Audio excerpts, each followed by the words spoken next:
Hello friends, welcome to जनसंचार achievers. मैं sir Rajat Sharma.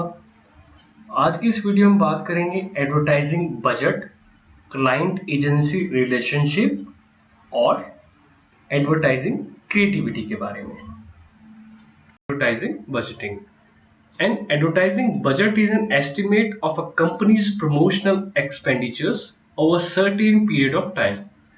जो एड बजट होता है वो किसी कंपनी का हम कह सकते हैं कि एक तरह से एस्टिमेट होता है कि जो प्रमोशन पर वो कितना पैसा खर्च करना चाहते हैं एक पर्टिकुलर टाइम में। It has following method. इसके कुछ मेथड्स हैं जिसमें फर्स्ट मेथड है affordable method. Here company's advertising budget is set on the basis of what the company can afford. Everything above a particular return capital can be spent. Affordable method में क्या होता है कि जो company का budget होता है वो सेट कर दिया जाता है कि कितना कंपनी अफोर्ड कर सकती है। इट मींस कि जो भी एक वो लिमिट अपनी सेट कर देते हैं कि इस एक्स रिटर्न के बाद जो भी अमाउंट आएगा वो हम एड पर लगाएंगे। नेक्स्ट है percentage of sale method. Here advertising budget is set as a specified percentage of sales. It links advertising to selling price and profit per unit. इधर क्या होता है कि जो एडवर्टाइजिंग बजट सेट करा जाता है उसका बेस होता है कि कितनी सेल हो रही है। मींस कि जितनी सेल हो रही है उसका 5% 3% जो भी है वो सेट कर दिया जाता है। और एक ये क्या करता है, ये एड को लिंक कर देता है सेलिंग प्राइस और प्रॉफिट पर यूनिट से। नेक्स्ट है competitive parity method. This views competitors expenditure as the norm to be used in setting the company's advertising budget. इस मेथड में क्या होता है कि जो भी हम एड का या प्रमोशन का जो भी एक्सपेंडिचर बनाते हैं उसमें हमारा बेस होता है कि जो हमारा कॉम्पिटिटर है उसका एक्सपेंडिचर कितना है। नेक्स्ट है objective and task method. Here company allocates a certain amount of money to its advertising budget rather than choosing arbitrary amount. इसमें क्या होता है कि कंपनी कैसे अलॉटमेंट करती है बजट की।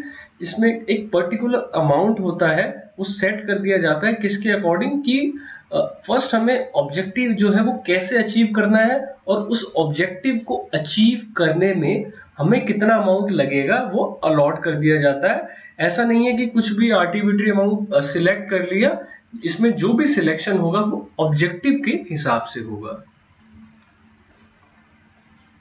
नेक्स्ट है क्लाइंट एजेंसी रिलेशनशिप। किसी भी एड को एक सक्सेसफुल बनाने के लिए जो भी क्लाइंट और एजेंसी उसके रिलेशन बहुत स्ट्रॉन्ग होने चाहिए। इसके कुछ फैक्टर्स हैं। Factors affecting client agency relationship are as follows. इसमें फर्स्ट है not to advertise for immediate competitive units. It means कि जो भी एजेंसी है वो एड ले रही है किसी पर्टिकुलर प्रोडक्ट का तो उसी सेम कैटेगरी का जो उसका कॉम्पिटिटर है उसकी एडवर्टीजमेंट उनको तैयार नहीं करनी चाहिए। सेकंड है client prior approval for all advertisement expenditure. It means कि अगर आपने कोई भी एक्सपेंडिचर करना है तो इसके लिए आपको क्लाइंट का पहले अप्रूवल लेना चाहिए। थर्ड है प्रॉम्प्ट पेमेंट। इट मीन्स कि जैसे ही काम हो जाता है पेमेंट अच्छे से मिलती है तो क्लाइंट और एजेंसी के रिलेशनशिप काफी अच्छे बने रहते हैं। Passing down cash discount to clients. It means कि जैसे आपको आपने जो मीडिया हायर करा है वो आपको कैश डिस्काउंट दे रहे हैं तो आपको जो कैश डिस्काउंट है ये पार्ट आपको पास ऑन करना चाहिए क्लाइंट्स को। Not to blame agency for media lapse. It means कि अगर मीडिया शेड्यूलिंग में या पोजिशनिंग में अगर कहीं प्रॉब्लम आ गई है तो उसका ब्लेम एजेंसी को नहीं देना चाहिए। नेक्स्ट है गुड सर्विसेज। जो भी एजेंसी है उसको अच्छी सर्विस प्रोवाइड करनी चाहिए ऑर्गेनाइजेशन को। नेक्स्ट है ट्रस्ट एंड कॉन्फिडेंस। जो क्लाइंट है और एजेंसी है उनके बीच में म्यूचुअल ट्रस्ट होना चाहिए, म्यूचुअल अंडरस्टैंडिंग होनी चाहिए और एक दूसरे में भरोसा होना चाहिए। नेक्स्ट है रिटर्न एग्रीमेंट। इट मीन्स कि वो कैसे सब कुछ वो कैसे करना चाहते हैं उसका एक लिखित में होना चाहिए, कैसे वो पेमेंट लेंगे, किस किस टाइम पर लेंगे और कैसे कैसे पेमेंट का शेड्यूल क्या रहेगा। नेक्स्ट है फ्रीक्वेंट कॉन्टैक्ट। इट मीन्स कि जो भी क्लाइंट और एजेंसी है उनको फ्रीक्वेंटली एक दूसरे से मेल मिलाप रखना चाहिए और बातचीत रखनी चाहिए। नेक्स्ट है advertising and creativity. Creativity in advertising has two aspects. First, the originality evident in the message communicated and its presentation, and second, the improvements made in the life of customer, or as often stated, the effects on the consumer's standard of living. अब जो भी creativity होती है advertising में उसके दो aspect हैं। पहला ये है कि जो भी आपने ओरिजिनलिटी बनाई है मैसेज में वो कम्युनिकेट होनी चाहिए, आपके मैसेज में वो नजर आनी चाहिए आपकी प्रेजेंटेशन में। और सेकंड है कि जो इम्प्रूवमेंट कस्टमर अपनी लाइफ में लाया है वो नजर आनी चाहिए, या दूसरी भाषा में अगर हम कहें कि अफेक्ट्स क्या है एडवर्टाइजिंग के कस्टमर के स्टैंडर्ड ऑफ लिविंग पे। हैपनर जो क्रिएटिव डायरेक्टर थे उन्होंने क्या कहा, while analyzing various aspects of creativity, opined that needs and wants of customer change as new taste and new inventions come to their attention. हैपनर ने कहा कि जब हम क्रिएटिविटी के डिफरेंट एस्पेक्ट्स को एनालाइज करते हैं तो हमने ये ओपिनियन निकाला कि जो कस्टमर की जरूरत है, जो उसकी चाहत है, वो चेंज होती रहती है, कि जैसे कि टेस्ट और नई नई इन्वेंशंस उनके अटेंशन में या उनकी नजर में आती है। New selling strategies must displace the old. All this is possible through creative advertising. जो भी नई सेलिंग स्ट्रैटेजी हैं वो पुरानी को डिस्प्लेस कर देती हैं, और ये कैसे पॉसिबल होता है, क्रिएटिव एडवर्टाइजिंग के द्वारा। The term creativity may be defined as creative state of mind expressing the rational feeling to bring something new, relevant, useful and valuable from existing matters or ideas. अब creativity को हम कैसे define कर सकते हैं कि एक तरह से ये क्रिएटिव स्टेट जो है माइंड की, ये हमारी रैशनल फीलिंग को, प्रैक्टिकल फीलिंग को एक्सप्रेस करती है, कुछ नया उभारने के लिए या रेलिवेंट लाने के लिए, यूजफुल लाने के लिए या कुछ वैल्यूएबल लाने के लिए जो एग्जिस्टिंग आइडियाज है उनमें से। अब क्रिएटिविटी ऐसा नहीं है कि एक पर्टिकुलर टर्म है, ये एक प्रोसेस के साथ ही चलती है, और जो भी हमारी एडवर्टाइजिंग ओवरऑल रहती है सब जगह कहीं ना कहीं क्रिएटिविटी प्रेजेंट होती है। इससे फर्स्ट है creative process. It has 3 stages. The preparation stage includes orientation of an individual towards a problem and gathering of information.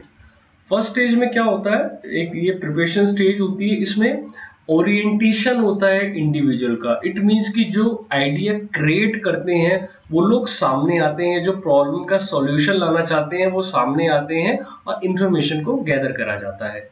The second stage of incubation includes the period prior to discovery of an idea. Second stage जो होती है वो incubation होती है। It means कि brainstorming करी जाती है, जो डिफरेंट लोग हैं उनके आइडियाज को सुना जाता है। नेक्स्ट है the third stage is illumination, is the emergence of idea और सॉल्यूशन। जो थर्ड स्टेज होती है वो इल्यूमिनेशन की होती है। इट मींस इस स्टेज में आइडिया उभर कर सामने आता है, या कोई आपने प्रॉब्लम दी है तो उसका सॉल्यूशन आता है। The last one is actual working of an idea. जो फोर्थ और लास्ट स्टेज है इसमें उस आइडिया पर वर्क करा जाता है। नेक्स्ट है creative and personality. What is the talent of creativity? Who are the people endowed with it? It means कि जो क्रिएटिविटी है उसका टैलेंट क्या है, वो कौन लोग उसको एग्जीक्यूट करेंगे। थॉमस डी मुर्रे एक एडवर्टाइजिंग क्रिएटर थे, उन्होंने क्या बोला, creative people are especially observational, telling themselves the truth more than other people do. जो क्रिएटिव पीपल होते हैं वो ऑब्जर्वेशनल होते हैं, वो ऑब्जर्व करते हैं, वो सच्चाई बताते हैं, उनको सच्चाई दूसरे लोगों से ज्यादा पता होती है। They see things as others do and others do not. वो चीजों को इस तरीके से देखते हैं जैसे दूसरे लोग देखते हैं या दूसरे लोग नहीं देख सकते हैं। They are born with great brain capacity and can hold more idea at once. इनकी जो ब्रेन कैपेसिटी होती है वो काफी बड़ी होती है, ये एक बारी में एक से ज्यादा आइडिया को कैरी कर सकते हैं। नेक्स्ट है creative ideas. The end result of being creative is ideas. जो भी क्रिएटिव होने के मतलब आप क्रिएटिव हैं, ये बहुत अच्छी बात है, लेकिन जब तक आप उसमें से कुछ आइडिया नहीं लाएंगे तो उस क्रिएटिविटी का कोई फायदा नहीं रह जाता है। तो क्रिएटिविटी का जो एंड रिजल्ट होता है मीन्स की क्रिएटिव आइडिया लाना। The creative ideas are the ideas which are new और relevant. Newness and relevance comprise a tandem of prerequisite for creative ideas.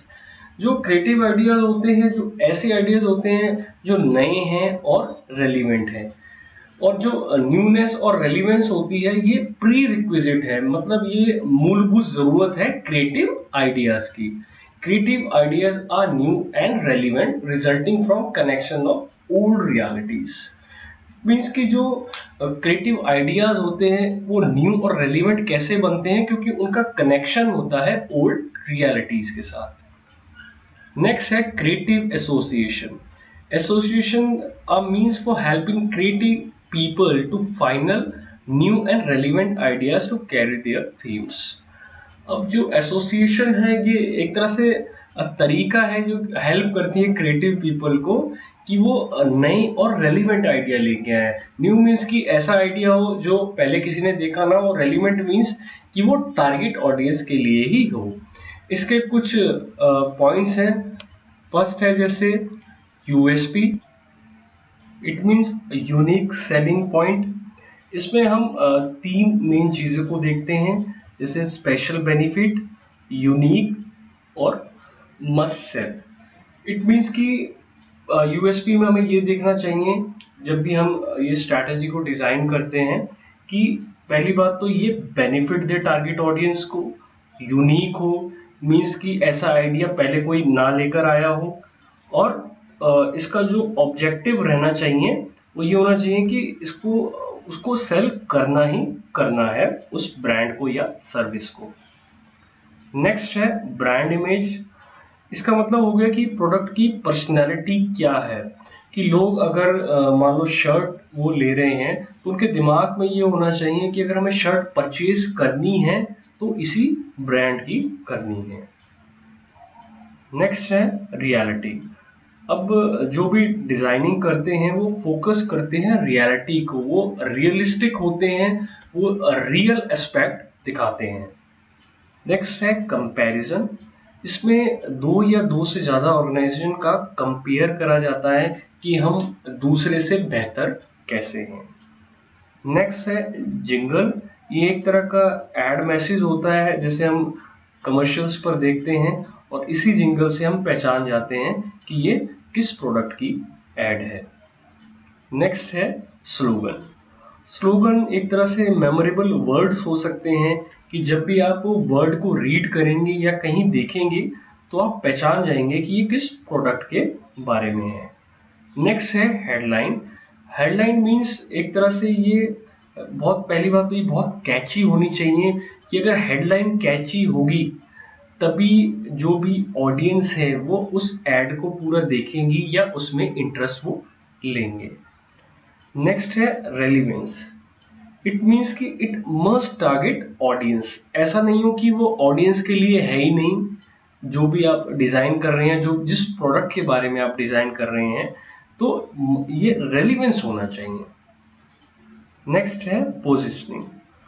Positioning means कि उस प्रोडक्ट का परसेप्शन क्या है ऑडियंस के माइंड में, वो कहाँ फिट होते हैं ऑडियंस के माइंड में।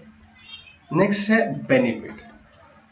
जो भी हम प्लानिंग कर रहे हैं उसमें ये नजर आना चाहिए कि ये कस्टमर को बेनिफिट दे रहा है। अगर उनको लगेगा ये बेनिफिशियल है तभी वो इंटरेस्ट लेंगे, और तभी जो डिजाइनर हैं वो अच्छे से क्रिएट कर पाएंगे स्ट्रैटेजी। नेक्स्ट है नेगेटिव।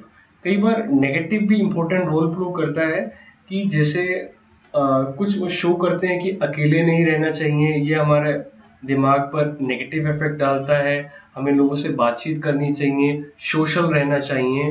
तो कभी कभी जो नेगेटिव एलिमेंट है ये भी बहुत इंपॉर्टेंट रोल प्ले करता है। नेक्स्ट है सेलिब्रिटी। जैसे कि आपने देखा होगा बहुत सारे ब्रांड्स सेलिब्रिटी का इस्तेमाल करते हैं अपने प्रोडक्ट को प्रमोट करने के लिए। तो हमें इसके बारे में भी विचार करना चाहिए कि जिस प्रोडक्ट को हम लेकर आ रहे हैं वो क्या हम उसको सेलिब्रिटी के साथ लॉन्च कर सकते हैं। नेक्स्ट है एग्जीक्यूशन। इट मीन्स कि जो भी हमारी ओवरऑल स्ट्रैटेजी है उसको हम एग्जीक्यूट कैसे करेंगे, जो कि फाइनल स्टेप होता है, इसका क्या तरीका रहेगा। नेक्स्ट है ह्यूमर। ह्यूमर एक तो एंटरटेन करता है लोगों को और जो भी उनका स्ट्रेस है वो कुछ समय के लिए दूर कर देता है। तो एक ये भी बहुत इंपॉर्टेंट एलिमेंट है कि जो भी हम स्ट्रैटेजी बना रहे हैं क्या उसमें ह्यूमर एलिमेंट रहेगा। नेक्स्ट है emotion. It means mood creation. आपने देखा होगा काफी सारी एड जो सक्सेसफुल हुई हैं वो काफी इमोशनल हैं। तो जो इमोशन है ये भी एक बड़ा रोल प्ले कर सकता है। सो फ्रेंड्स, आज की वीडियो में इतना ही। होप आपको वीडियो अच्छी लगी हो। अगर आपको वीडियो अच्छी लगी हो तो please like share and subscribe जनसंचार अचीवर्स। Thank you.